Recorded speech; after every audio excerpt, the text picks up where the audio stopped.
तो कल मैंने आपको लोगों जो समझाया था वो बताया था rule for the formation of image by concave mirror, कि अगर रेज ऑफ लाइट कैसे आएगी तो कैसे गुजरेगी, ठीक है ना।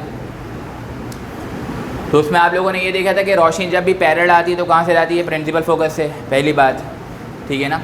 और दूसरी बात इसी का रिवर्स था कि जब रोशनी कैसे आएगी, प्रिंसिपल फोकस से आएगी तो वो पैरेलल हो जाएगी, ठीक है। और थर्ड जो मैंने बताया था कि जब रोशनी डायरेक्ट पोल से आके टकराती है तो उसका एंगल है और एंगल आर हमेशा क्या होता है, बराबर होता है। और फोर्थ बताया था कि जब भी रोशनी सेंटर ऑफ कर्वेचर से आती है तो no deviation, no change of angle, जिस रास्ते से आती है उसी रास्ते पे रिफ्लेक्ट बैक हो जाती है। तो उस रूल को फॉलो करते हुए आपसे कुछ MCQs यहाँ पे जो 6 रे डायग्राम आपके पास बने हुए हैं 1 2 3 4 5 एंड 6, यहाँ पे आपको बताना है कि नेचर क्या होगी इमेज की, पोजीशन क्या होगी, मैग्नीफिकेशन क्या होगी। अब ये पढ़ने से पहले आप ये सुन लें, नोट मैंने लिखा हुआ है, same nature, position and magnification will be followed in the case of convex lens. अगर यहाँ पे इनकी जगह मैं लेंस बना दूँ तो फर्स्ट कर लेते, मैंने ये पढ़ाया आपको, तो इसकी जो मैग्नीफिकेशन होगी, इसके जो नेचर होगा, इसकी जो पोजीशन होगी वही लेंस के लिए भी होगी, सही है ना। When object is placed at infinity in front of concave mirror और in front of convex lens then the nature, position and magnification will remain same. तो अगर आप ये पढ़ लेंगे तो लेंस के लिए भी सेम कंडीशन अप्लाई होगी, तो वो मैं आपको करवाऊंगा नहीं लेंस वाला, क्योंकि आपसे सिर्फ ये पूछेंगे कि बताइए नेचर क्या, कहाँ पर नेचर कैसी है इसकी, मैग्नीफिकेशन कैसी है इसकी, और पोजीशन क्या होगी इमेज की। तो चाहे वो लेंस के लिए हो चाहे वो मिरर के लिए हो, दोनों सेम कंडीशन है। सेम कंडीशन किस बिहाफ पे, कि अगर ऑब्जेक्ट को हमने कहाँ पे रखा है, इन्फिनिटी पे, तो यहाँ पर एक इमेज बनेगी। वो इमेज कैसी बनेगी, उसकी नेचर बताएं, उसकी पोजीशन बताएं, उसकी मैग्नीफिकेशन बताएं। तो कॉनकेव मिरर के लिए हमने पढ़ लिया ना ये, तो वही चीज़ अप्लाई हो जाएगा कॉन्वेक्स लेंस के लिए, बस उसमें रे डायग्राम का फ़र्क होगा। आपको जब MCQ अटेम्प्ट करना होगा तो वहाँ पे रे डायग्राम बनाने की ज़रूरत नहीं होती है, आपको फिंगर टिप में इसके कंडीशन याद होनी चाहिए कि जब ऑब्जेक्ट हमारा इन्फिनिटी पर होगा तो इमेज की नेचर कैसी होगी। इसी तरीके से आपने ये पढ़ा, when object is beyond C, जब ऑब्जेक्ट को C के पीछे की तरफ रखा गया तो इमेज की नेचर, पोजीशन, मैग्नीफिकेशन क्या होगी, चाहे वो कॉनकेव मिरर के लिए हो चाहे वो लेंस के लिए हो, दोनों की सेम होगी हर कंडीशन पे। कॉनकेव मिरर का और कॉन्वेक्स लेंस का जो नेचर, पोजीशन, मैग्नीफिकेशन आएगा वो क्या होगा, सेम होगा। आपने ये पढ़ लिया तो उसका मतलब लेंस भी हो गया। इसीलिए यहाँ पे मैंने ये बात मेंशन कर दी है कि same nature, position and magnification will be followed in case of convex lens. बात क्लियर रही है। तो सबसे पहले केस क्या लिखा हुआ है, an object is placed at the infinity. बताइए ऑब्जेक्ट को जब हम इन्फिनिटी पे रखेंगे तो इमेज की फॉर्मेशन कहाँ पर होगी। आपको ये बात कल मैंने बताई थी कि इमेज को बनाने के लिए कम से कम कितनी रे की रिक्वायरमेंट होती है, 2। तो यहाँ पे 2 रेज हैं, जो ब्लैक वाली है वो इंसिडेंट रे है सारी, और जो ब्लू वाली रे है वो सारी रिफ्लेक्टेड रे है। तो ये incident ray I 2 parallel to the principal axis. Rule follow होगा, रूल फॉलो क्या कर रहे हैं हम कि जब भी रोशनी पैरेलल आती है तो फोकस से जाती है। ये रोशनी भी पैरेलल आई, ये रे ऑफ लाइट भी पैरेलल आई, कहाँ से जा रही है, फोकस से। हम देख रहे हैं यहाँ पर क्या हो गया, इंटरसेक्शन। तो यहाँ पर एक इमेज बन गई। मैंने आपको कल बताया था कि जब रोशनी आपस में इंटरसेक्ट करती है खुद से तो वो इमेज कौन सी बनाती है, रियल और इन्वर्टेड, जो रूल को फॉलो करते हुए काम हो। यहाँ पे रूल फॉलो हो रहा है, हमने खुद से कुछ भी नहीं किया, तो यहाँ पे जो इमेज बनेगी वो क्या होगी, रियल एंड इन्वर्टेड इमेज। तो अगर हम नेचर की बात करते हैं, नेचर में लिखूंगा नहीं, सही है ना, बस आप समझ जाइएगा यहाँ पे नेचर क्या बन रही, पोजीशन क्या है, मैग्नीफिकेशन क्या है। नेचर क्या होगी इसकी, अच्छा शॉर्ट में अगर लिख दूँ तो R and I, real and inverted. Position क्या होगी इसकी, कहाँ पे बन रहा है इमेज, एट F पर। मैग्नीफिकेशन क्या है इसकी, अब यहाँ पे जो मैग्नीफिकेशन है, देखो ऑब्जेक्ट तो हमें नहीं पता कहाँ पर है, वो इन्फिनिटी पर है, लेकिन इमेज जो बन रही है वो डॉट इमेज है, एक डॉट मिल रहा है हमें, इसको डॉट इमेज भी कहते हैं। इसको हम इमेज कहते हैं लेस इन मैग्नीफिकेशन, बहुत छोटी इमेज। इसको very much small in size भी कहते हैं मैग्नीफिकेशन को, इसकी मैग्नीफिकेशन को, सही है ना। और हम क्या कहते हैं इसको, डिमिनिश्ड इमेज, डिमिनिश यानी कि लेस इन मैग्नीफिकेशन। तो चारों बातें एक ही हैं, डॉट इमेज भी है ये, very much small in size भी है ये, और डिमिनिश इमेज भी है ये, डॉट इमेज भी है ये। तो कुछ भी पूछेंगे तो आपको यहाँ पर उस पर टिक लगाना होगा कि डॉट इमेज किस में हासिल होता है, तो when the object is placed at infinity. बात समझ में आ गई है। तो इसकी nature real and inverted, position at F, magnification क्या है इसकी, डॉट इमेज। बात क्लियर रही है।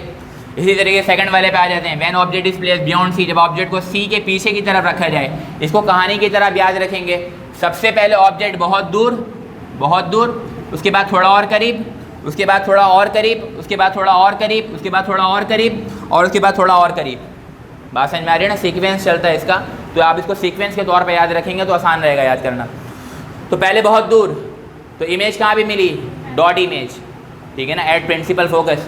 अगर हम पूछेंगे position at principal focus, at F के माने वही है प्रिंसिपल फोकस।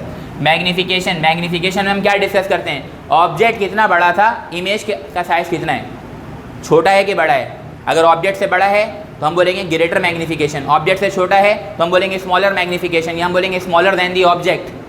बात समझ में आ रही है, इसको कहते हैं मैग्नीफिकेशन।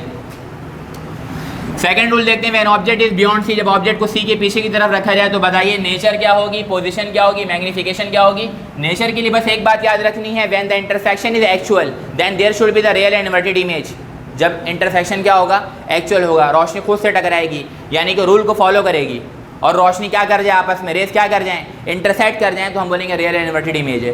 तो यहाँ पे देखते हैं रे ऑफ लाइट कैसे आई, पैरेलल, कहाँ से गई, प्रिंसिपल फोकस से। इसका रूल तो यही है कि जब भी पैरेलल आती है तो कहाँ से आती है, प्रिंसिपल फोकस से। दूसरा इसका रिवर्स, अगर प्रिंसिपल फोकस से आएगी तो क्या हो जाएगी, पैरेलल, यहाँ पर इमेज बन गई। ऑब्जेक्ट ये है, इमेज ये है, और दोनों में आप देखेंगे फ़र्क नज़र आ रहा है, ऑब्जेक्ट बड़ा, इमेज छोटी।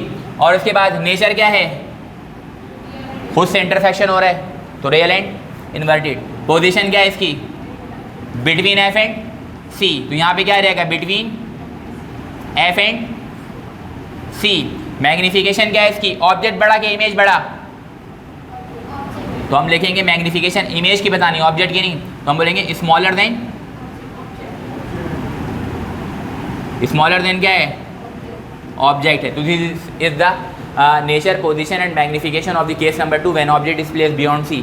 बात क्लियर है।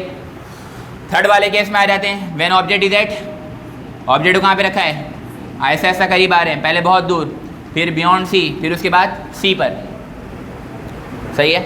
अब सी पर आ गए तो एक रे ऑफ लाइट कैसे गई, वो कहाँ से रहती है हमेशा, और एक रे ऑफ लाइट कहाँ से आई, तो ये क्या हो जाती है हमेशा। अब ये जो हाइट होती है इसमें आपने याद रखना है, जब ऑब्जेक्ट सी पर आता है तो ऑब्जेक्ट की हाइट और इमेज की हाइट इक्वल हो जाती है, सेम मैग्नीफिकेशन होगा। जो ऑब्जेक्ट की हाइट होगी, जो एच ओ होगा वही एच आई होगा। बात समझ में आ गई है। तो इसकी नेचर क्या हुई, खुद से इंटरसेक्ट कर रही है ना। फिर उसके बाद position at C, centre of curvature पे इमेज बन रही है। इसकी मैग्नीफिकेशन है ना, सेम है ना, सेम इन साइज भी बोलते हैं इसको, ठीक है ना, सेम इन साइज या सिमिलर टू द ऑब्जेक्ट, सारी बातें एक ही होंगी, ठीक है ना। तो ये इसके हमारे पास क्या आ गई, नेचर, पोजीशन और मैग्नीफिकेशन आ गई। When object is place at the centre of curvature. अब यहाँ पर एक बात और नोट करें आप लोग, जब ऑब्जेक्ट बहुत दूर था, इमेज बहुत छोटी, जैसे ही ऑब्जेक्ट करीब आया इमेज बड़ी हुई, जैसे ही ऑब्जेक्ट सेंटर ऑफ कर्वेचर पर आया ऑब्जेक्ट की हाइट इमेज की हाइट बराबर हो गई। ये इसी तरीके से एक बच्चा जब छोटा होता है, फिर उसके बाद थोड़ा सा, फिर उसके बाद फिर अपने अब्बू की हाइट का हो जाता है, फिर ऐसा भी होता है कि अपने अब्बू की हाइट से। तो यही केस यहाँ पे भी अप्लाई हो रहा है, पहले बहुत छोटा, उसके बाद थोड़ा बड़ा, उसके बाद बराबर। अब जो इमेज बनने वाली होगी वहाँ पे आप समझ जाइएगा बराबर हो चुका है, अब इमेज बड़ी बनेगी। बात समझ में आ गई है।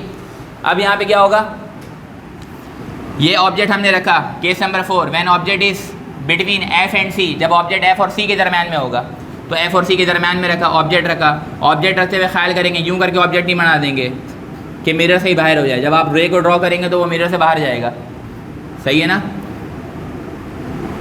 तो अब यहाँ पे हमने ऑब्जेक्ट रखा, एक रे ऑफ लाइट कैसे गई, वो कहाँ से चली गई, प्रिंसिपल फोकस से। दूसरी रे ऑफ लाइट कहाँ से आई, और वो क्या हो गई, इमेज बनी खुद से, रियल इंटरसेक्शन हुआ। तो रियल इंटरसेक्शन पे नेचर कैसा, ये ऑब्जेक्ट की हाइट और ये इमेज की हाइट, कौन बड़ा लग रहा है, इमेज। तो पोजीशन कहाँ पर है, पहले बियॉन्ड सी, तो इमेज कहाँ पर बन रही है, बियॉन्ड सी। और उसके बाद मैग्नीफिकेशन क्या है इसकी,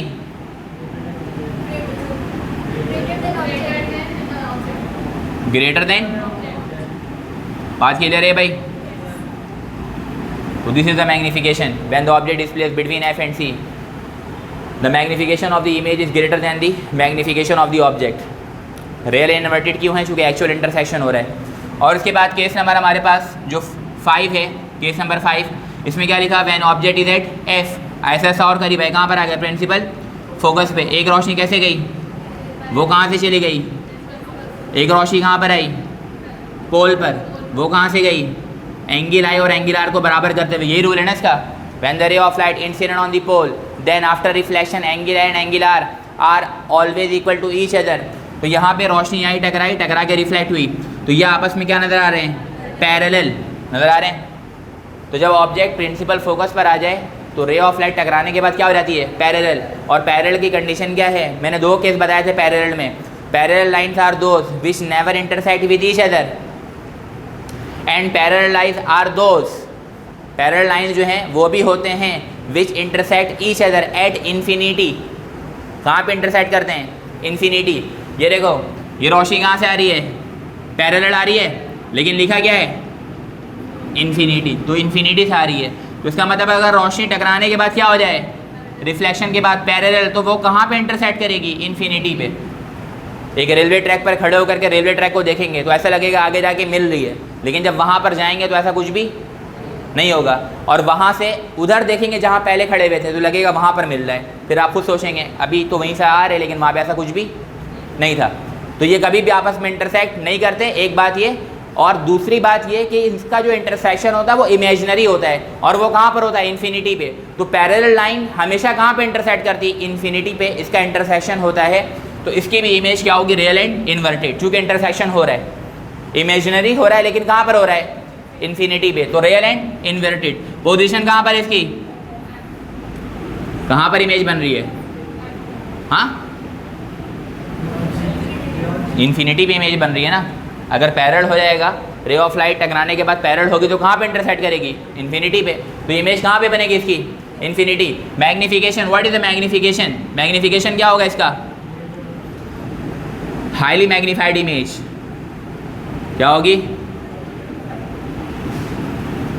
हाईली मैग्नीफाइड इमेज। एक बड़ी इमेज होगी, क्योंकि बहुत दूर बन रही है, तो दूर से अगर किसी चीज़ को देखेंगे तो ब्लर दिखेगा, साफ नहीं दिखेगा, तो ब्लर होती है इमेज। आ रही बात समझ में। और उसके बाद जो लास्ट केस है हमारा, वो लास्ट केस क्या है, when object is between F and P, और इसको क्या बोलते हैं, और अंडर द फोकल लेंथ। जिस तरीके से यहाँ पे प्रिंसिपल फोकस है, प्रिंसिपल फोकस से लेकर के पोल तक का फासला क्या समझाया था, फोकल लेंथ। तो अंडर द फोकल लेंथ, चाहे वो यहाँ पर हो चाहे वो यहाँ पर हो, बस एफ के अंदर हो और एफ और पी के दरम्यान में हो। तो ये हमारा लास्ट केस है for the case of concave mirror when the object is placed under the focal length. एक रे ऑफ लाइट आई पैरेलल, वो कहाँ से चली गई, प्रिंसिपल फोकस से गई। एक रे ऑफ लाइट कहाँ से आई, पोल से। तो यहाँ पे एंगल है और यहाँ पे एंगल आर बराबर करते हुए क्या हो गई, रिफ्लेक्ट। हम देख रहे दोनों रोशनी, दो रेज ऑफ लाइट हैं, वो क्या हो रही हैं, डाइवर्ज हो रही हैं, वो इंटरसेक्ट नहीं करेंगी। इसको जितना भी आगे बढ़ा दो ये कभी भी इंटरसेक्ट, ये डाइवर्ज हो रही है, ये कभी भी इंटरसेक्ट प्रोड्यूस नहीं करेंगी। तो this ray of light when the object is placed under the focal length after the reflection both the rays of light diverge.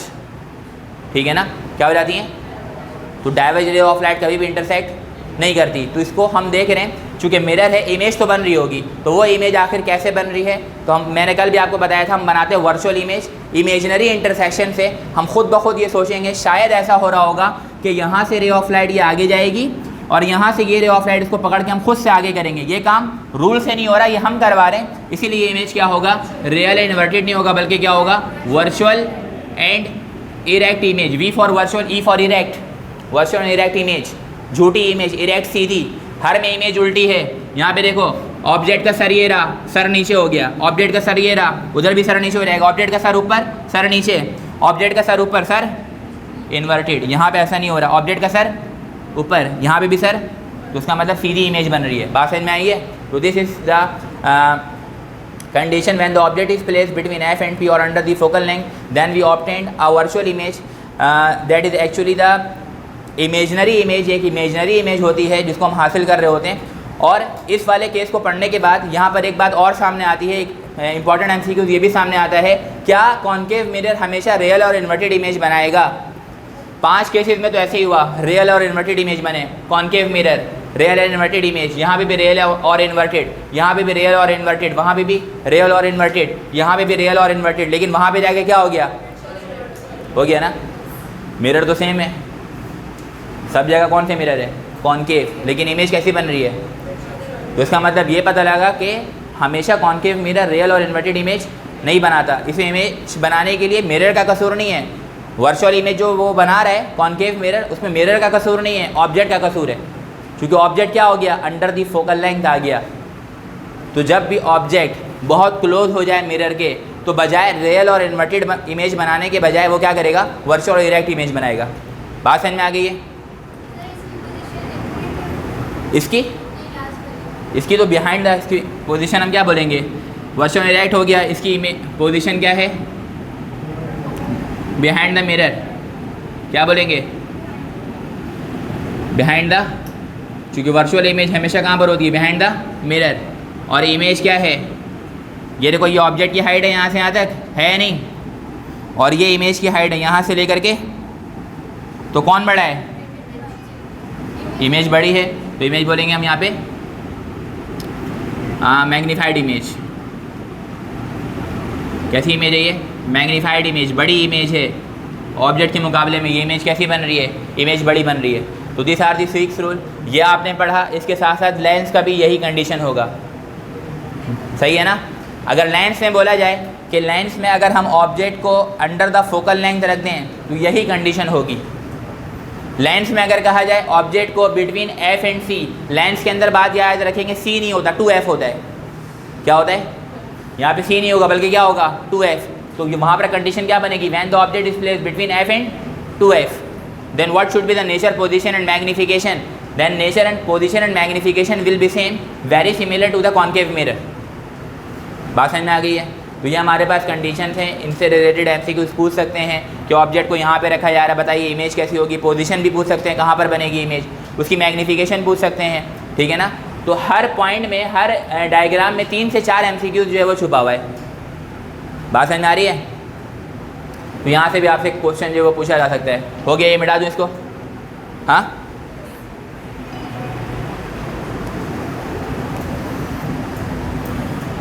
मिटा दो भाई।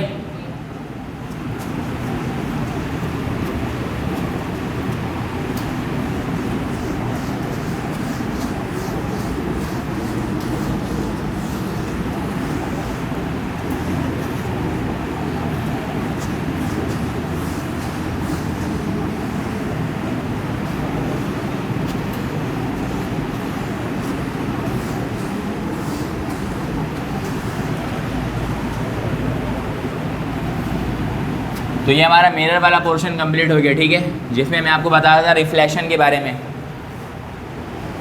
अगर आपसे ये सवाल पूछा जाए, बताओ रेगुलर रिफ्लेक्शन में साफ नज़र आता है कि इर्रेगुलर में, किस में टिक लगाइएगा?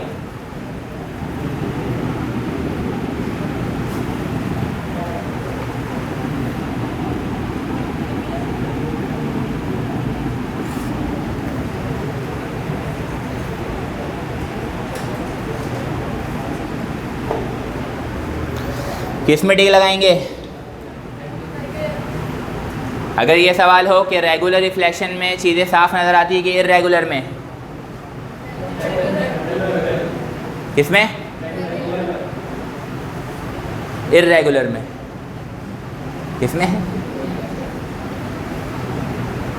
जैसे ये बोर्ड है ना, ये कौन सा रिफ्लेक्शन प्रोड्यूस कर रहा है? रेगुलर। इससे चांसेस क्या होते हैं कि 99% जो रे ऑफ लाइट रिफ्लेक्ट हो जाएगी, तो एब्जॉर्ब कम होगी इसके अंदर। जिस तरीके से फर्स्ट कह लेते हैं ये बल्ब है या सन है, सूरज है, वहाँ से मैंने रे ऑफ लाइट मेरे पास आ रही है, मेरे हाथ में मिरर है, मैंने मिरर को लेकर के आपकी आंखों की तरफ किया, तो आपकी आंखों में क्या होगा? चुभन होगी, मेरा नज़र भी नहीं आएगा, सिर्फ रे ऑफ लाइट आते हुए नज़र आएगी और उसको देख भी नहीं सकेंगे। तो कौन सा रिफ्लेक्शन हो रहा है?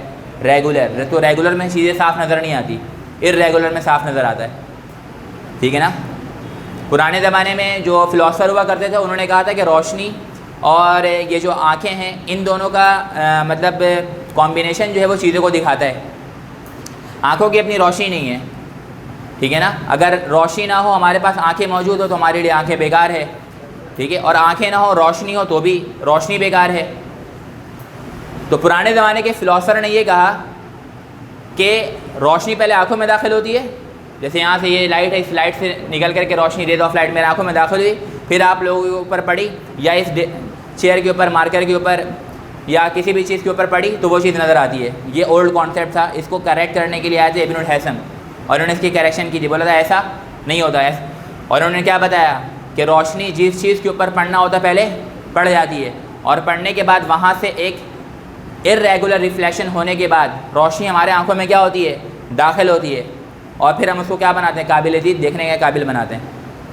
तो सूरज जो सन है हमारा, वो सोर्स ऑफ लाइट है, वहाँ से रोशनी निकली, जिसके ऊपर पड़ना है पड़ी, फिर वहाँ से रोशनी टकरा के क्या होगा, रिफ्लेक्शन होगा। रिफ्लेक्शन के बाद वो रोशनी हमारे आंखों में दाखिल होती है और वो चीज़ हमें नज़र आती है साफ। बात समझ में आ गई है?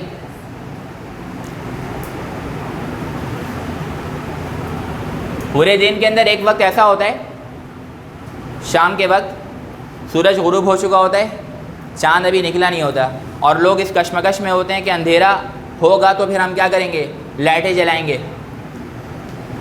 सड़कों में भी लाइटें नहीं जल रही होती। मगरिब का एक 5-10 मिनट का वक्फा ऐसा होता है, ग्राउंड में बच्चे खेल रहे हैं, जिसकी बैटिंग बाकी है वो बैटिंग कंप्लीट कर रहा है, जिसकी बॉलिंग बाकी है वो बॉलिंग कंप्लीट कर रहा है, ठीक है ना। और गेट से बाहर निकल के अम्मी बच्चों को क्या कर रही हैं, आवाज़ देने की, बेटा मगरिब हो गई है, घर के अंदर आ जाओ। लेकिन बच्चा कह रहा है कि अम्मी अभी भी मेरी बैटिंग बाकी है, ना सन है, ना चांद है, ना सूरज है, ना कोई गली के अंदर लाइट है, तो वो आखिर कैसे देख रहा है? It is due to the irregular reflection that we are able to see even after the sunset. सूरज के गुरूब हो जाने के बावजूद भी हम देखने के काबिल हैं, वो इर्रेगुलर रिफ्लेक्शन की वजह से। बात समझ में आई है? तो लेंस के बारे में बात स्टार्ट करते हैं।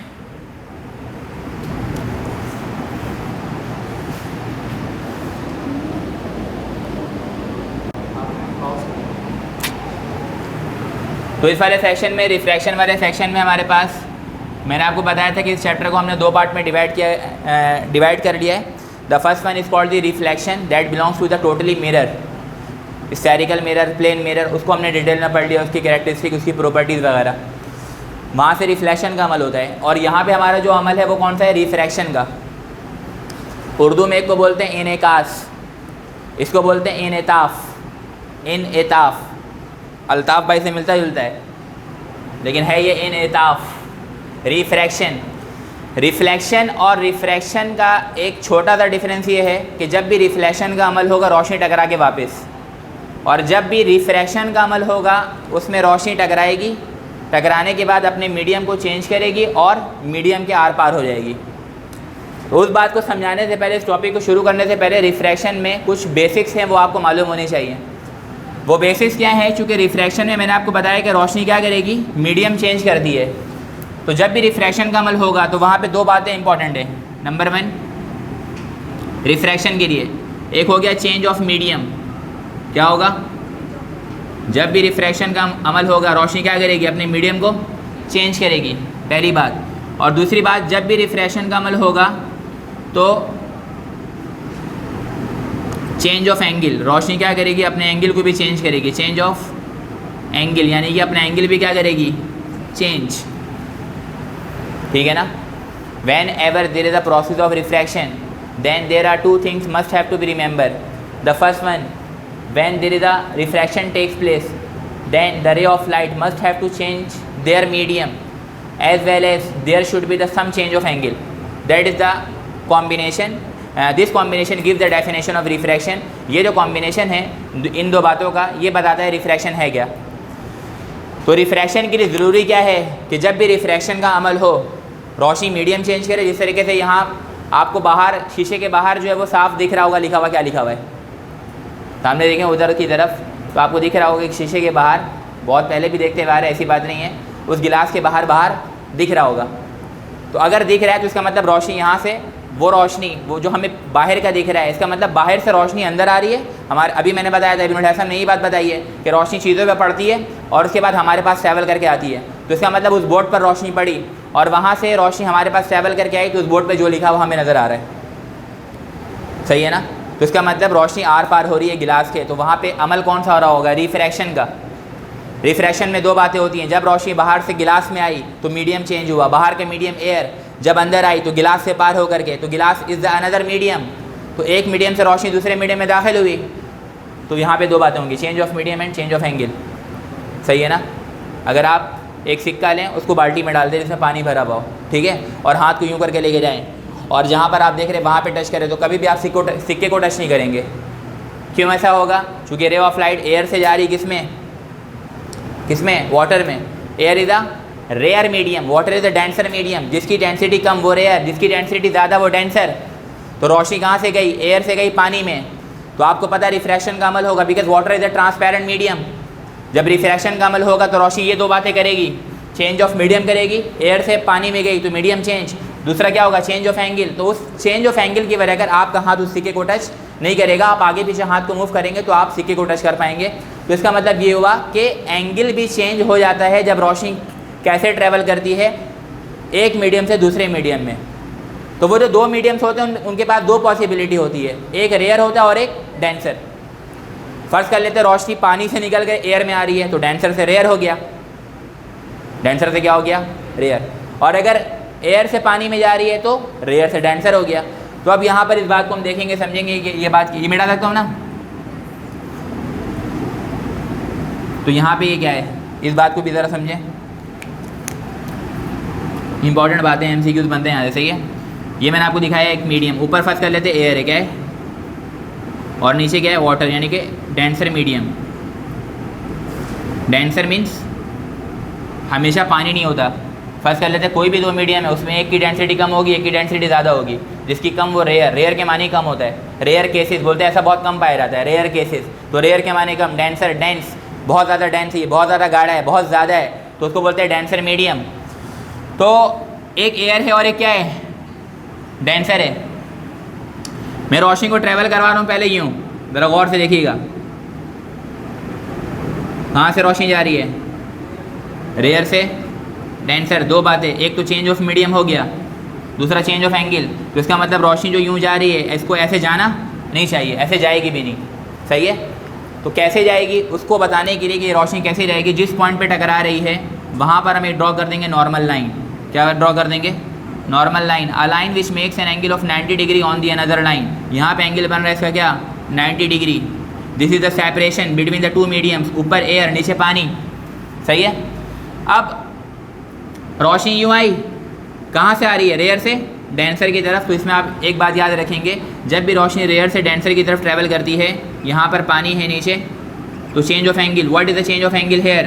तो the angle should have to change and the ray of light must have to bend toward the normal. रोशनी क्या हो जाती है? बैंड हो जाती है टुवर्ड द नॉर्मल। यहाँ पे बनेगा इसका एंगल आई, यहाँ पे बनेगा इसका एंगल आर। जाना कैसे चाहिए था? ऐसे। लेकिन हम जानते हैं जब भी रिफ्रैक्शन का अमल होता है दो बातें ज़रूरी, change of medium, change of angle. तो जाना ऐसे चाहिए था, लेकिन जाएगी नहीं, क्या करेगी? एंगल चेंज करेगी। और वो एंगल कैसे चेंज होगा कि जब भी रोशनी रेयर से डेंसर में जाती है वो टुवर्ड द नॉर्मल बैंड होती है। एक बात, ये इंपॉर्टेंट बात हो गई। दूसरी बात क्या है, इसमें देखो एंगल आई, ये वाला एंगल ज़्यादा होगा और ये वाला एंगल क्या हो जाएगा? कम। तो इसका मतलब angle I is greater than angle R. Angle I ज़्यादा, एंगल आर कम। तो दो बातें इंपॉर्टेंट हो गई। वो दो बातें क्या हैं कि जब रोशनी रेयर से डेंसर में आती है, पहली बात टुवर्ड द नॉर्मल बैंड होती है, दूसरी बात एंगल आई ज़्यादा होता है, एंगल आर कम होता है। बात क्लियर है या नहीं? अब दूसरी बात क्या होगी, अगर इस बात को हम रिवर्स कर दें, ठीक है ना, इसको अगर हम रिवर्स कर दें,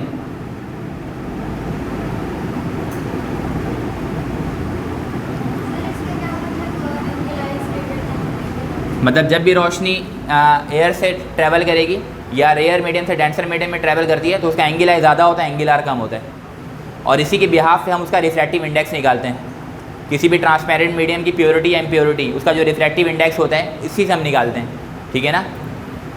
अब यहाँ पे एक और बात, जब ये रे ऑफ लाइट कैसे ट्रैवल करे?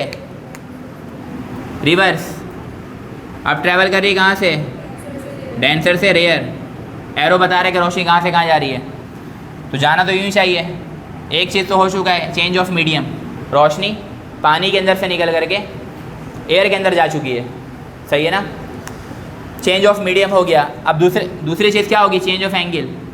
अब ये रोशनी यहाँ से जा रही है तो ये बनेगा एंगल आई, इंसिडेंट एंगल, टकराने वाली। और इधर क्या बनेगा? Angle R. तो इसमें हम क्या बात याद रखेंगे कि जब भी रोशनी डेंसर से रेयर की तरफ ट्रैवल करती है then it must have to bend away the normal. रोशनी कैसे बेंड हो जाती है?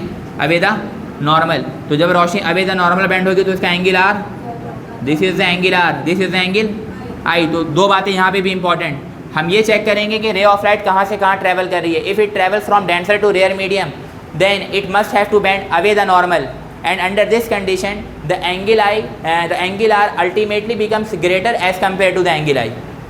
बात समझ में आ गई है? तो इसमें क्या होगा, इसकी कंडीशन क्या बन रही है, angle r is greater than angle I। सही है, बात समझ में आ रही है?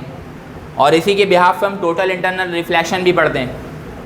टोटल इंटरनल रिफ्लेक्शन पता है, रोशनी क्या करती है, रिफ्रैक्शन करवाते करवाते करवाते रिफ्लेक्शन करवा देती है, रिफ्रैक्शन करवाते करवाते करवाते रिफ्लेक्शन करवा देती है। इसके बारे में पता है, टोटल इंटरनल रिफ्लेक्शन। ये मिटा सकता हूँ? हाँ अच्छा भाई, अब यहाँ पे जिस तरीके से रिफ्लेक्शन में कौन सा लॉ एप्लीकेबल था, law of reflection Ibnul Haisam का, ठीक है ना। और रिफ्रैक्शन में कौन सा लॉ एप्लीकेबल होगा, लॉ ऑफ रिफ्रैक्शन, जिसको स्नेल्स लॉ भी कहते हैं। क्या कहते हैं, स्नेल्स लॉ। स्नेल्स लॉ में दो पार्ट हैं। कितने पार्ट हैं, दो पार्ट। एक पार्ट ये है स्नेल्स लॉ में, नंबर 1 पार्ट रिफ्रैक्टिव इंडेक्स, ये बराबर होता है sine angle I divided by sine angle R. The ratio of the sine of the angle of incidence to the sine of the angle of refraction is always remains constant according to the law of refraction, Snell's law। law of refraction को Snell's law भी कहा जाता है, ये भी MCQ है। law of refraction is also known as dash, that is called Snell's law। तो इसमें क्या है, पहला पार्ट क्या है, यहाँ पे जो n है, here n is called the refractive index। क्या बोलते हैं इसको, refractive index। refractive index की डेफिनेशन सामने, the ratio of the sine of the angle of incidence to the sine of the angle of refraction and that is always remains constant। पानी का refractive index कितना है, pure water का 1.33 है कि नहीं। अब ये बातें भी इंपॉर्टेंट है, सुनते रहिए और लिखते रहिए। पानी का रिफ्रैक्टिव इंडेक्स 1.33, गिलास का रिफ्रैक्टिव इंडेक्स 1.5, ग्लिसरीन का refractive index 1.47, 1.33 for water, glycerine 1.47, benzene 1.6, air का रिफ्रैक्टिव इंडेक्स 1 और डायमंड का रिफ्रैक्टिव इंडेक्स सबसे ज़्यादा 2.4, डायमंड 2.4, डायमंड का रिफ्रैक्टिव इंडेक्स सबसे ज़्यादा 2.4। तो एक छोटे से डायमंड का रिफ्रैक्टिव इंडेक्स निकालें हम, एक छोटे से डायमंड का रिफ्रैक्टिव इंडेक्स निकालें और एक बड़े से डायमंड का रिफ्रैक्टिव इंडेक्स निकालें, दोनों का रिफ्रैक्टिव इंडेक्स सेम। पानी की एक ड्रॉप का रिफ्रैक्टिव इंडेक्स निकालें, पूरे समंदर का प्योर वाटर अगर हो, समंदर में तो प्योर वाटर नहीं, आपको पता है उसके अंदर जो है वो इम्प्योरिटीज शामिल है, तो हम प्योर वाटर की बात करें, मैं मैग्नीट्यूड के हवाले से बता रहा हूँ कि अगर एक पानी की एक बूंद हो, उसका रिफ्रैक्टिव इंडेक्स निकालें, पूरे समंदर के बराबर पानी का रिफ्रैक्टिव इंडेक्स निकालें तो भी 1.33। सही है ना। गिलास छोटा सा एक पीस हो, रिफ्रैक्टिव इंडेक्स निकाले 1.5, गिलास का पूरा एक पहाड़ हो, उसका भी रिफ्रैक्टिव इंडेक्स निकाले तो 1.5। ये कांस्टेंट होता है। तो यहाँ पे क्या लिखा हुआ है, ये रिफ्रैक्टिव इंडेक्स है। क्या बता रहे हैं, लॉ ऑफ रिफ्रैक्शन में क्या बता रहे हैं, the ratio of the sine of the angle of incidence to the sine of the angle of refraction is always remains constant. Sine angle और साइन एंगल आर का रेशियो हमेशा क्या रहता है, कांस्टेंट। इसीलिए मैं बता रहा हूँ कि पानी का रिफ्रैक्टिव इंडेक्स जब भी निकालोगे वो क्या आएगा, 1.33, कांस्टेंट है वो। डायमंड का निकालेंगे कभी भी 2.4, ग्लिसरीन का कभी भी निकालेंगे 1.47। बात समझ में आ रही है। इसी तरीके से सेकंड पार्ट है, सेकंड पार्ट यही है। देखो यहाँ पे ज़रा बात समझो, ये जो रे ऑफ लाइट जा रही है इसको क्या बोलेंगे, इंसिडेंट रे। ये जो रे ऑफ लाइट निकली रिफ्रैक्टेड रे, रिफ्रैक्टेड नॉट रिफ्लेक्टेड, जो आर पार हो जाए वो रिफ्रैक्ट, आर वाला रिफ्रैक्शन। तो ये रिफ्रैक्टेड रे, और तीसरी चीज़ क्या है, नॉर्मल है। ये जो नॉर्मल मैंने ड्रॉ किया हुआ है, तो 3 लाइनें हैं, इंसिडेंट रे है, रिफ्रैक्टेड रे है और क्या है, नॉर्मल। ये सारे के सारे एक ही लाइन पर, एक ही पॉइंट पर। ये वाला जो आपका रूल है वो लॉ ऑफ रिफ्लेक्शन से मैच करता हुआ है। उसमें भी आपको ये बात मैंने आपको बताई थी, the incident ray, the reflected ray and the normal all lies at the same plane at the same point of incidence. तो यहाँ पे वही बात है, बात क्लियर रही है। तो ये कहलाता है लॉ ऑफ रिफ्रैक्शन।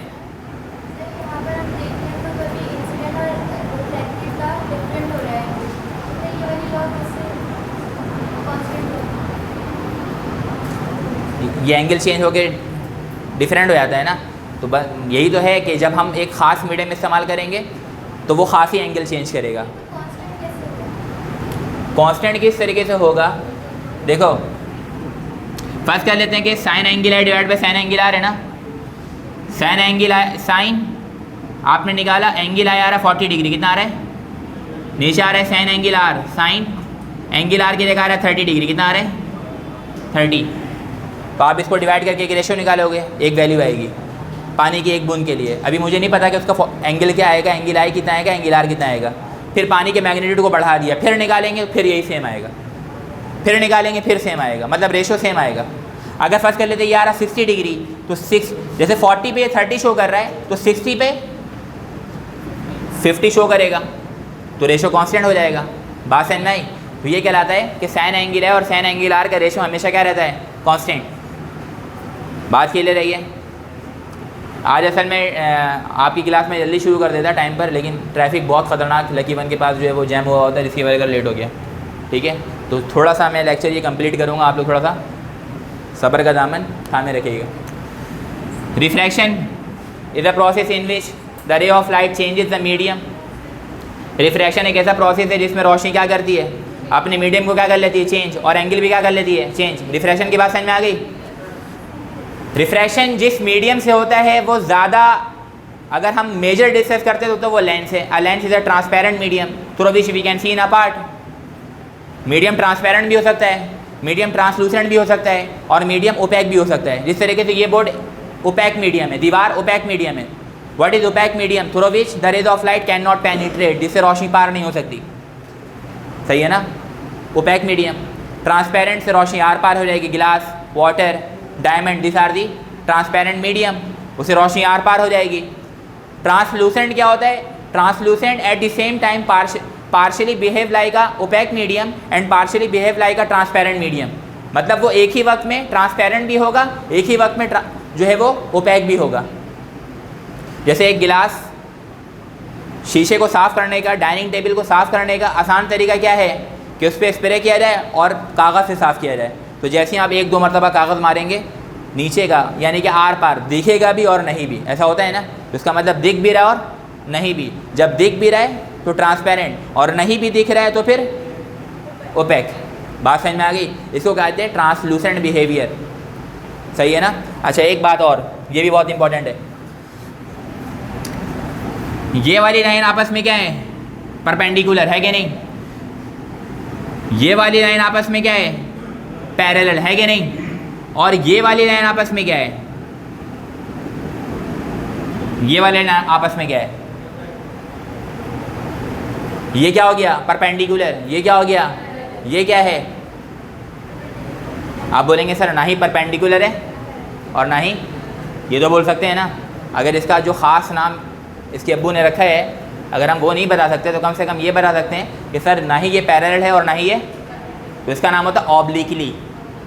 क्या नाम होता है? देखो यहाँ पे ज़रा समझो, ये रे ऑफ लाइट कैसे आ रही है लेंस पे, ऑब्लिकली कैसे आ रही है। यहाँ पे देखो कैसे जा रही है ये। तो जब हम रेस को पढ़ रहे होते हैं तो सारी लाइटें कैसी होती हैं, तकरीबन ऑब्लिकली होती हैं। तो ये आपको मालूम होना चाहिए कि वो रे कैसे आ रही है, ऑब्लिकली आ रही है। A line which is neither parallel NOR perpendicular, एक लाइन जो ना ही पैरेलल हो ना ही परपेंडिकुलर हो, उसको क्या कहते हैं, ऑब्लिक रेस। बातें क्लियर है ये? अब ये लेंस है, लेंस के बारे में कह रहे हैं, any transparent medium through which we can see in a part is called lens. अब ऐसे नहीं दीवार में सुराख करके बोलने सर आर पार देख सकते हैं, ये भी लेंस है। पठान तो कोई नहीं है ना यहाँ पे, ऐसी? हाँ भाई, है कोई? There are 2 types of lenses, concave lens और कॉन्वेक्स लेंस। कॉनकेव और, अब यहाँ पे जो कॉनकेव लेंस होगा, very similar property to that of the, मतलब जो काम, जो बिहेवियर, सिर्फ रे डायग्राम का फ़र्क होगा। जो काम कॉन्वेक्स मिरर का, वो काम कॉनकेव लेंस का। Convex mirror is a diverging mirror, convex lens is a diverging lens. सही है? उसके बाद क्या लिखा हुआ, convex lens very similar property to that of concave mirror. जो काम कॉनकेव मिरर का, वही एज इट इज सेम काम किसका, कॉन्वेक्स लेंस का। Concave mirror is a converging mirror, convex lens is also a converging lens. बात clear रही है? तो ये बातें बहुत चीज़ें आसान कर देती है। मतलब मैंने यहाँ पर आपको अगर ये बता दिया कि जो काम कॉन्केव लेंस का वही काम कॉन्वेक्स मिरर का, कॉन्वेक्स मिरर की सारी प्रॉपर्टी आपको मालूम है, तो वही प्रॉपर्टी क्या हो जाएगी, और कॉन्केव मिरर की भी सारी प्रॉपर्टी आपको मालूम है, तो वही प्रॉपर्टी कॉन्वेक्स लेंस की हो जाएगी। बात समझ में आ गई है? कॉन्वेक्स लेंस, सबसे पहले कॉन्वेक्स लेंस की पहचान, a lens which is thick at the middle and thin at the edges, बीच से मोटा किनारे से पतला। कॉन्केव लेंस बीच से पतला, एजेस से मोटा।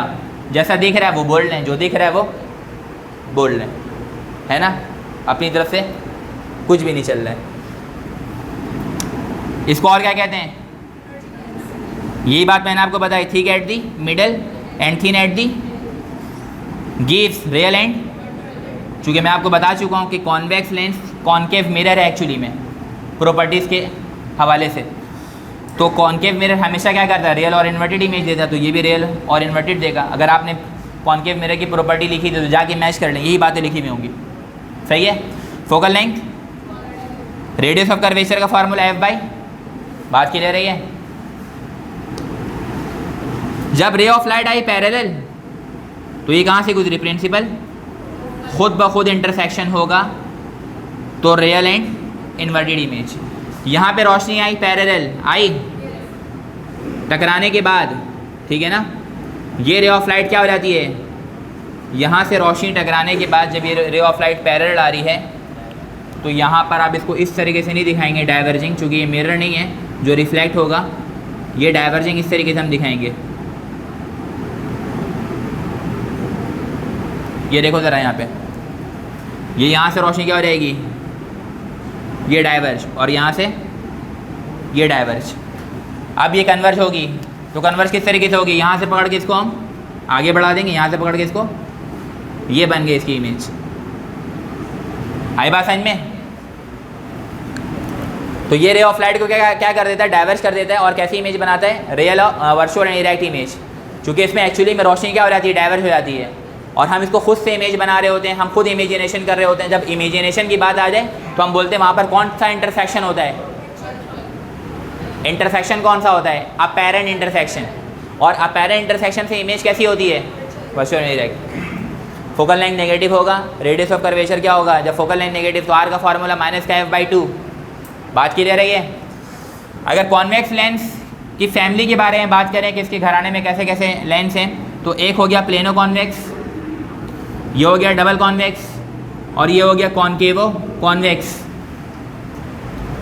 जैसे मेरा नाम है सैयद मोहसिन जमाल, मेरे अब्बू का नाम क्या है, जमाल, इसीलिए मेरे नाम के बाद क्या लग रहा है, मेरे, इन सब के अब्बू कौन है, तो इसके नाम के बाद, प्लेनो के बाद क्या लगा, इसके अब्बू का नाम, प्लेनो कॉन्वेक्स लेंस। बात समझ में आ रही है? ये बच्चे गड़बड़ कर देते आगे पीछे, होता कॉन्वेक्सो कॉन्केव, इसको बोलते थे कॉन्केवो कॉन्वेक्स।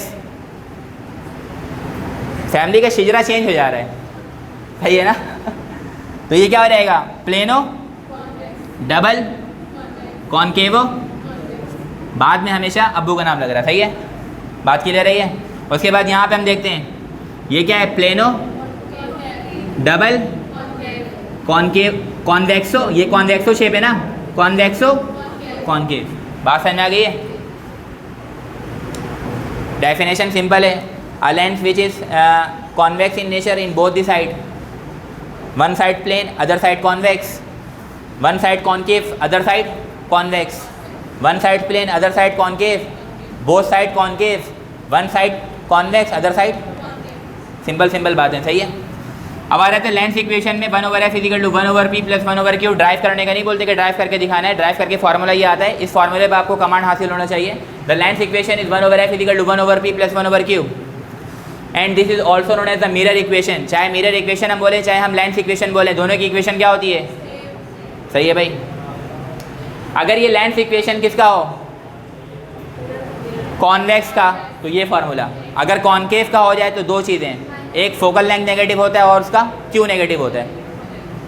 सही है? कॉन्केव लेंस में, सही है ना?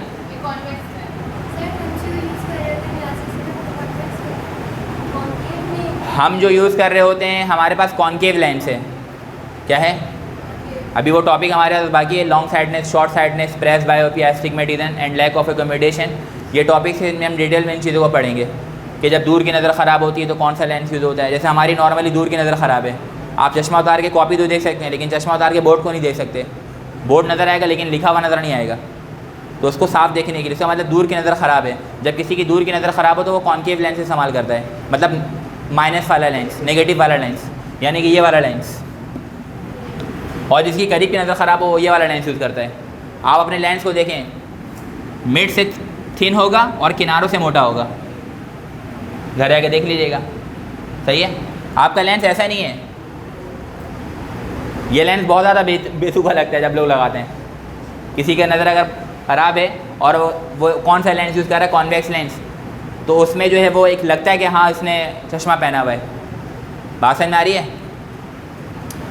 पावर ऑफ लेंस कैलकुलेट करने का पावर क्या होता है, the reciprocal of focal length. Power और फोकल लेंथ का रिलेशन इनवर्स है, फोकल लेंथ ज़्यादा पावर कम, पावर ज़्यादा फोकल लेंथ कम। किसी लेंस की फोकल लेंथ ज़्यादा है तो उसकी पावर कम होगी, किसी लेंस की अगर पावर कम है तो उसकी फोकल लेंथ क्या होगी, ज़्यादा। दोनों का इन्वर्स रिलेशन है। पावर का दो फार्मूला, 1/f मीटर में या 100/f सेंटीमीटर में। एक फोकल लेंथ आपको दिया हुआ है 10 सेंटीमीटर का, क्या दिया हुआ है, आपसे बोल रहे हैं उसकी पावर कैलकुलेट करके बताइए, तो ये वाला फार्मूला यूज़ करेंगे। क्या फार्मूला है, 100/f। What is f, 10।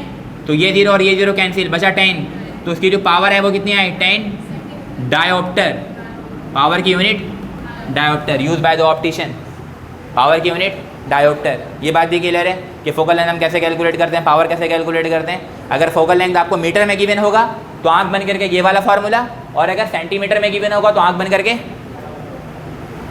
सही है। उसके बाद क्लोज कॉम्बिनेशन, अगर दो लेंसेज को एक साथ रख दिया जाए, ये लेंस है इसके साथ में मैंने एक और लेंस रख दिया यूँ, तो ये हो जाएगा क्लोज कॉम्बिनेशन ऑफ लेंस। तो इस तरीके के क्लोज कॉम्बिनेशन यानी कि एक से ज़्यादा लेंसेज का इस्तेमाल हम कहाँ पर करते हैं, जब हम पढ़ते हैं टेलीस्कोप, जब हम पढ़ते हैं कंपाउंड माइक्रोस्कोप, जब हम पढ़ते हैं गैलीलियन टेलीस्कोप, जब हम पढ़ते हैं टेरेस्ट्रियल टेलीस्कोप, तो वहाँ पर हम क्लोज कॉम्बिनेशन का सहारा लेते हैं। तो ऐसा ऐसा आपको क्लोज कॉम्बिनेशन की तरफ लेके जा रहे हैं, मतलब ये टॉपिक आगे लीड करेगा किसको, कंपाउंड माइक्रोस्कोप को, टेलीस्कोप को लीड करेगा, सही है। तो जब क्लोज कॉम्बिनेशन होगा तो वो क्या होगा, 1/f = 1/f1 + 1/, this is the close combination formula, equivalent focal length, सही है। अब क्लोज कॉम्बिनेशन है, फर्स्ट कर लेते हैं ये इस वाली लेंस की जो फोकल लेंथ है, यहाँ पे गौर से 10 सेंटीमीटर, ये वाला भी 10 सेंटीमीटर, सही है ना। तो फार्मूला क्या हो जाएगा, 1/f है ना, = 1/10 + 1/10, तो क्या हो जाएगा 2/10, यानी कि हो जाएगा 10 रेसिप्रोकल करवा देंगे तो 2 और ये क्या हो जाएगा 5, तो फोकल लेंथ कितनी आएगी, इक्विवेलेंट फोकल लेंथ 5 सेंटीमीटर, सही है ना। अब दोनों आपको फोकल लेंथ दे दिया, आप कह रहे पावर ही बता दें, क्या बता दें, पावर। तो आप ये आपको ये भी 10 सेंटीमीटर गिवन है और ये भी बोले पावर बताएं, कॉम्बिनेशन का, कॉम्बिनेशन है क्या बताएं, पावर। एक तरीका क्या होगा कि हम इस वाले लेंस के लिए, पहले वाले लेंस के लिए ये वाला फार्मूला लगाएं और पहले का फोकल लेंथ निकालें, दूसरे वाले लेंस के लिए दूसरे वाले हम पावर का फार्मूला लगाएं, ठीक है ना, और एक और फोकल लेंथ निकालें, और दोनों फिर हम दोनों पावर को निकालने के बाद दोनों पावर को ऐड करवा दें। एक तो ये तरीका है। दूसरा तरीका क्या है, दूसरा तरीका ये है कि आपने इक्विवेलेंट फोकल लेंथ निकाल लिया, अब इस पर डायरेक्ट पावर का फार्मूला लगा दिया, P = 1/f, 1/5, तो इससे आपके पास पावर आ जाएगी कॉम्बिनेशन की। बात क्लियर है, ये बात क्लियर है, नहीं क्लियर है तो वीडियो अपलोड कर दूंगा, सही है। P = P1 + P2, अगर क्लोज कॉम्बिनेशन हो तो मैग्नीफिकेशन का फार्मूला क्या होता है, M1 × अगर जब भी दो लेंसेज होंगे पावर हमेशा ऐड होगा, मैग्नीफिकेशन हमेशा मल्टीप्लाई होगा, पावर हमेशा ऐड होगा, मैग्नीफिकेशन हमेशा मल्टीप्लाई होगा। एक की मैग्नीफिकेशन है 2, एक की मैग्नीफिकेशन है 3, तो what is the magnification of the combination, तो 2 × 3 = 6। Magnification is a unitless quantity, इसकी कोई यूनिट, क्योंकि जब आप मैग्नीफिकेशन लिखते हो तो क्या लिखते हो, या तो लिखते हो HI/HO, या तो आप लिखते हो Q/P, या तो आप लिखते हो β/α, सही है ना। क्या लिखते हो, ये लीनियर मैग्नीफिकेशन, ये लीनियर मैग्नीफिकेशन, ये β/α, ये कहलाता है एंगुलर मैग्नीफिकेशन, मैग्नीफाइंग पावर जिसको हम बोलते हैं। HI centimetre centimetre cancel, object image distance दोनों डिस्टेंस दोनों की unit cancel, beta alpha are the angle से एंगल कैंसिल। तो मैग्नीफिकेशन की कोई यूनिट नहीं होती, इट इज़ यूनिटलेस क्वांटिटी। बात क्लियर है ये भी। तो इसीलिए मैग्नीफिकेशन में जब भी हम बताते हैं तो 2 टाइम्स 3 टाइम्स 4 टाइम्स 5 टाइम्स करके बताते हैं, उसमें कभी भी यूनिट नहीं लगाते। मैग्नीफिकेशन निकालने के बाद 6 सेंटीमीटर 8 सेंटीमीटर 10 सेंटीमीटर नहीं लिखा जाता। बात क्लियर है ये। उसके बाद मैग्नीफिकेशन ऑफ सिंपल माइक्रोस्कोप की बात आ गई कि सिंपल माइक्रोस्कोप है क्या। सिंपल माइक्रोस्कोप एक्चुअली में एक ऑप्टिकल इंस्ट्रूमेंट है जिससे हम उन चीज़ों को देखते हैं जो पहले से नज़र आ रहे हैं लेकिन क्लियर नहीं है। आप डिक्शनरी पढ़ लें, आपको साफ नज़र नहीं आ रहा, ऐसा होता नहीं है कि जाओ छोटे भाई को बोल रहे तुम सिंपल माइक्रोस्कोप लेकर आ जाओ डिक्शनरी पढ़ने के लिए। ऐसा हुआ है कभी? बंद करके रख देते ना बंदा, चलो नहीं समझ में आ रहा, रख देते हैं। तो सिंपल माइक्रोस्कोप क्या है? जैसे चूंटी है, उसके पैर नज़र नहीं आ रहे, एक्सपेरिमेंट कर रहे हैं, लैब में मौजूद है, तो वहाँ सिंपल माइक्रोस्कोप होगा, उठा के ला के देख लेंगे। कैसे देखेंगे? चूंटी वहाँ पर यहाँ पे नहीं रखेंगे, करीब लेके जाएंगे। जब करीब लेके जाएंगे तो कंडीशन वही हो जाएगी। केस नंबर 6 जो मैंने आपको कॉन्केव मिरर में बताया था ना कि अगर कभी भी आपको एक ऐसे मिरर से जो कि हमेशा रियल और इन्वर्टेड इमेज बनाता है वर्चुअल और इरेक्ट इमेज बनाना पड़ जाए तो ऑब्जेक्ट को क्या कर देते करीब। तो उसी तरीके से लेंस पे भी होगा। ये वाला लेंस, इस वाले लेंस को देखो, कौन सा लेंस है ये? कॉन्वेक्स लेंस है। ये वाला लेंस कौन सा है? कैसा बनाता है ये हमेशा इमेज। अब वहाँ पे कैसा बना रहा है? वही बातें हैं ना जो बातें मैंने कॉन्केव मिरर पढ़ाते हुए बता दी थी कि जो कंडीशन लेंस की वही कंडीशन मिरर की है। अब यहाँ पे ऑब्जेक्ट को कहाँ पे रखा? Under the between F and O, where O is the optical centre. सही है। अब यहाँ से एक रे ऑफ लाइट आई पैरेलल, वो गुजर गई कहाँ से? प्रिंसिपल फोकस से। एक रे ऑफ लाइट कहाँ से जा रही है? ऑप्टिकल सेंटर से। यहाँ पे रोशनी आपको क्या नज़र आ रही है? डाइवर्ज। जब डाइवर्ज होगी तो कभी भी इंटरसेक्ट, तो हम इसको आगे बढ़ाएंगे। जब हम इसको आगे बढ़ाएंगे तो यहाँ पे जाके ये क्या हो रहा है? और ये कौन सा इंटरसेक्शन है? अपेरेंट इंटरसेक्शन हम करवा रहे हैं। तो ये इमेज कैसी होगी? Virtual image. तो एक जो छोटा सा ऑब्जेक्ट था जो नज़र नहीं आ रहा था, अब वो हाईली मैग्नीफाइड हो चुका है, बड़ा होकर के नज़र आ रहा है। ठीक है ना। जो वॉच मेकर होते हैं, जो घड़ियाँ वगैरह बना रहे होते हैं, उनके पास यही वाला लेंस वो इस्तेमाल कर रहे होते हैं ताकि उसके जो छोटे छोटे पार्ट पुर्जे हैं, उसके जो नट बोल्ट्स वगैरह हैं, स्क्रू हैं, वो नज़र नहीं आ रहे साफ। तो वो क्या करेगा? सिंपल माइक्रोस्कोप इस्तेमाल करके उसको देखेगा। आपने देखा होगा वॉच मेकर सामने एक आई के पास उसने एक सिलेंड्रिकल उसके पास सिलेंड्रिकल बॉडी होती है, उसमें लेंस लगा होता है, आंखों के पास लगा करके रखते हैं जब वो वॉच बना रहे होते हैं। बात की जा रही है। अब आगे क्या लिखा हुआ है कि simple microscope is actually a convex lens in which object is place under the focal length. जब object under the focal length आ रहेगा तो वो क्या करना शुरू कर देगा? बजाय रियल और इन्वर्टेड इमेज बनाने के वो वर्चुअल और इरेक्ट इमेज बनाना शुरू कर देगा और इसकी मैग्नीफिकेशन ज़्यादा हो जाएगी। और सिंपल माइक्रोस्कोप की जो मैग्नीफिकेशन है उसका फार्मूला क्या है? m = 1 + d/f। यही फार्मूला ऑब्जेक्ट को सिर्फ इधर कर दूं तो q/p हो जाएगा। इसी फार्मूले में ऑब्जेक्ट को सिर्फ इधर कर दिया तो m = 1 + d/f। बात क्लियर हो रही है? What is d? What is d? d is called the here d is the least distance of distinct vision. किसी भी चीज़ को करीब साफ देखने का फासला कितना होता है? वो कहलाता है least distance of distinct vision. वो कितना है? 25 या फिर 250 या फिर 0.25। तो सारे ही हैं। बच्चे ज़्यादातर 25 सेंटीमीटर याद कर लेते हैं। अब अगला ऑप्शन लिखा हुआ ऑल ऑफ दिस, तो उनके दिमाग में क्या चल रहा है? 25, तो 25 सेंटीमीटर में टिक लगा देंगे। हालांकि अगर मिलीमीटर में कन्वर्ट करेंगे तो 10 मिलीमीटर बराबर होता है 1 सेंटीमीटर के, तो इसको 10 से मल्टीप्लाई करेंगे तो 250 हो जाएगा। और अगर इस 25 सेंटीमीटर को मीटर में लेके जाना तो ये 100 से डिवाइड होगा और आंसर आ जाएगा 0.25 मीटर। तो which are the least distance of distinct vision. बात समझ में आ रही है? तो ड्यूरेशन कम होता है। कोशिश करता हूँ मैं कि ज़्यादा से ज़्यादा चीज़ें आप लोगों के साथ डिस्कस करूँ। ठीक है ना। अभी क्लास ऑफ भी नहीं हुई, आप लोग बैग पैक करके बैठे हुए हैं, तो इसका इम्पैक्ट सामने वाले के ऊपर पड़ता है कि आप जल्दी जल्दी क्या करो, लपेटो। ठीक है ना। तो एक मेहनत हो रही होती है, काम हो रहा होता है। चूँकि वीडियोज़ से जो है वो बच्चे वगैरह भी देख रहे होते हैं, सिर्फ आपके नहीं, ऐसे बच्चे भी हैं जो फ़ीस अफोर्ड नहीं कर सकते और बहुत ज़्यादा दूसरे इलाकों में बैठे हुए होते हैं और वो घर में बैठ करके लेक्चर को फॉलो कर रहे होते हैं। सही है।